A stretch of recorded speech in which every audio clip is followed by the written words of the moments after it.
Demand side policies. अब आ जाते हैं पहले डिमांड साइड पॉलिसी की फिस्कल पॉलिसी के ऊपर।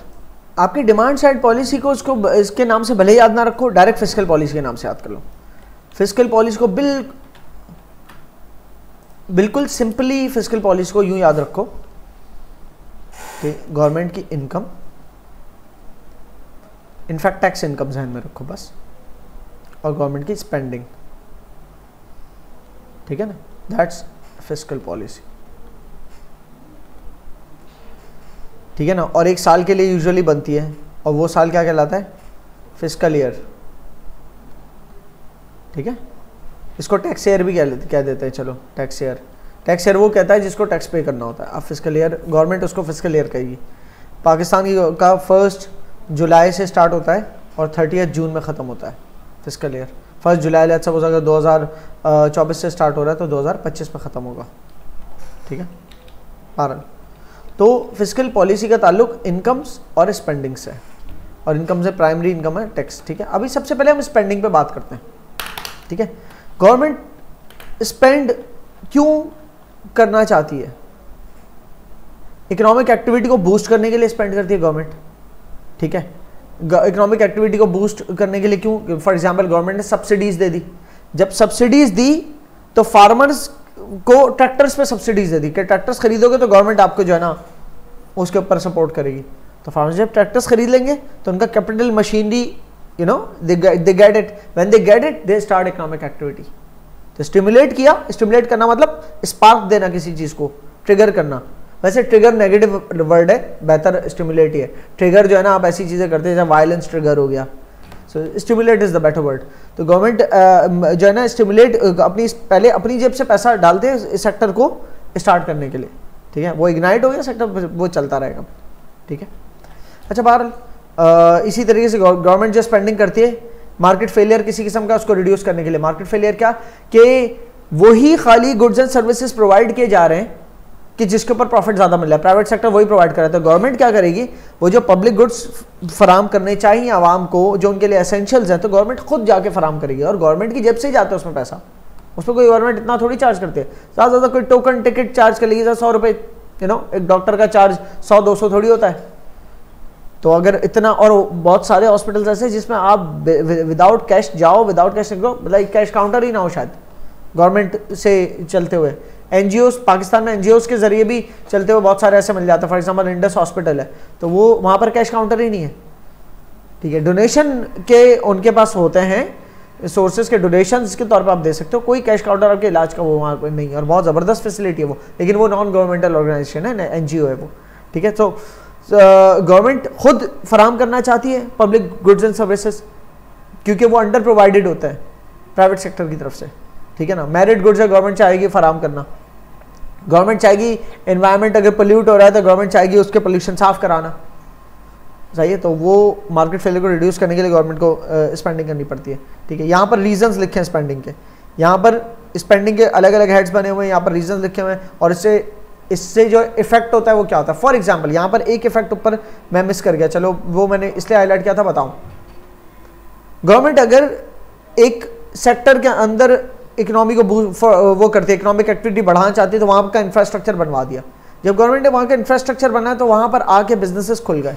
जब बिजनेसेस कि भाई बिजली फराम हो रही है, पानी फराम हो रहा है, रोड्स अच्छे, रोड नेटवर्क्स है, हो सकता है कम्युनिकेशन नेटवर्क्स भी गवर्नमेंट ही डाल दे, ठीक है, इंटरनेट फैसिलिटी एंड एवरीथिंग, तो फिर वहाँ पर बिजनेसेस सेटअप होंगे। अब वहाँ पर जब बिजनेसेस सेटअप होंगे तो क्या होगा, लोगों को हायर करेंगे, एम्प्लॉय करेंगे लोग। अब जब एम्प्लॉय होंगे तो उनकी जेब में पैसा आएगा तो लोग स्पेंड करेंगे, जब जहाँ स्पेंड करेंगे उस सेक्टर की डिमांड भी बूस्ट हो जाएगी, सही है। सो इस तरह से करके गवर्नमेंट की इकोनॉमिक एक्टिविटी जो धक्का दिया गवर्नमेंट ने वो चलता रहा। फिर मार्केट फेलियर को रिड्यूस करना, प्रमोट इक्विटी बराबरी। गवर्नमेंट बराबरी कैसे प्रोड्यूस करती है, क्रिएट करती है,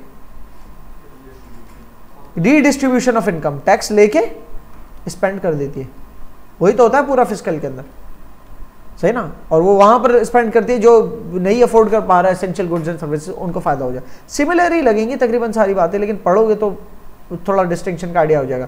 पे इंटरेस्ट ऑन नेशनल, गवर्नमेंट का स्पेंडिंग यहाँ भी तो होती है कि गवर्नमेंट की पुरानी गवर्नमेंट से या पुराने सालों में जो डेट लिया हुआ था उसके ऊपर अब पैसा जेब से जाएगा ना, तो गवर्नमेंट के स्पेंडिंग के लिए वहां भी तो पैसा चाहिए, जो कर्जे लिए हुए हैं उनका कर्जा उतारना, इंटरेस्ट उतारना, ठीक है, ताकि एक तो बैंकरप्ट ना हो जाए, दूसरा फिर क्रेडिबिलिटी बरकरार रहे कि टाइम पे पेमेंट कर देते तो फ्यूचर में दोबारा आपके साथ इस तरह के एग्रीमेंट्स हो सकते हैं।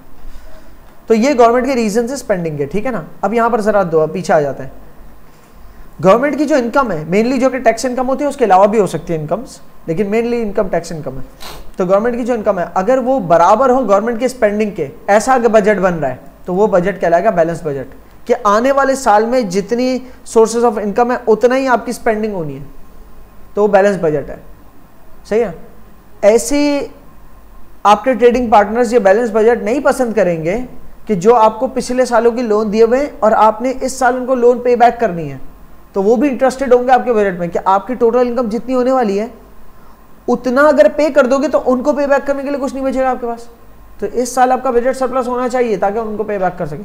और पे बैक तो दूर, अगर आप बजट डेफिसिट में आ गए तो मतलब आप हमारे लोन तो वापस करोगे नहीं और लोन्स लोगे क्या, सही है।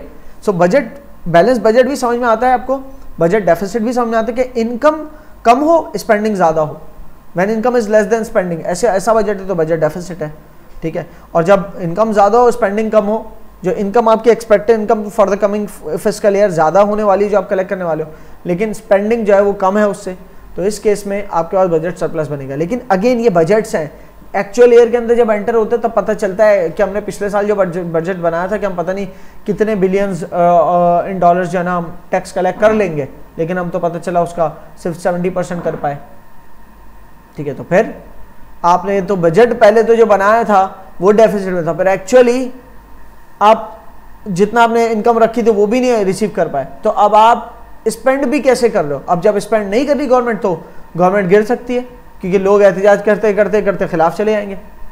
सो गवर्नमेंट उस वक्त के करंट किसी भी तरह कैपिटल एक्सपेंडिचर नहीं करेगी, लेकिन कुछ भी करके कोई नेशनल एसेट सेल कर देगी, लेकिन करंट एक्सपेंडिचर्स कोप अप करना चाहेगी गवर्नमेंट, ठीक है ना। तो बजट की सारी कहानी चलती है। नेशनल डेट समझ में आता है, पब्लिक डेट, पब्लिक सेक्टर का डेट मतलब गवर्नमेंट का डेट नेशनल डेट कहलाता है। नेशनल डेट गवर्नमेंट क्या किससे ले सकती है, दूसरे ममालिक से ले सकती है, किसी इंटरनेशनल ऑर्गेनाइजेशन से ले सकती है, जैसे कि इंटरनेशनल मॉनेटरी फंड हो गया, एशियन डेवलपमेंट बैंक हो गया, वर्ल्ड ट्रेड ऑर्गेनाइजेशन हो गई, या किसी दूसरे ट्रेडिंग पार्टनर से लोन ले ली, या किसी प्राइवेट सेक्टर ने आपके मुल्क में इन्वेस्ट कर दिया। कैसे कि गवर्नमेंट सिक्योरिटीज आपने ऑफर की कि गवर्नमेंट इसके ऊपर 12% एनुअल इंटरेस्ट देगी, तो प्राइवेट सेक्टर किसी भी दूसरे मुल्क का या आपके ही मुल्क का बड़ा इंटरेस्टेड हो गया इसमें, वाह ज़बरदस्त, इतना ज़बरदस्त अगर रेट रिटर्न मिल रहा है तो वो गवर्नमेंट की सिक्योरिटीज़ खरीद लेंगे, तो गवर्नमेंट ने इस तरह लोन्स ले ली, सही। सो नेशनल डेट से इस तरह फिर जब गवर्नमेंट ऐसी लेती है तो नेशनल डेट बढ़ता है, फिर गवर्नमेंट का सर पे कर्जा बढ़ जाता है। रीजंस फॉर गवर्नमेंट स्पेंडिंग हमने कवर कर लिया।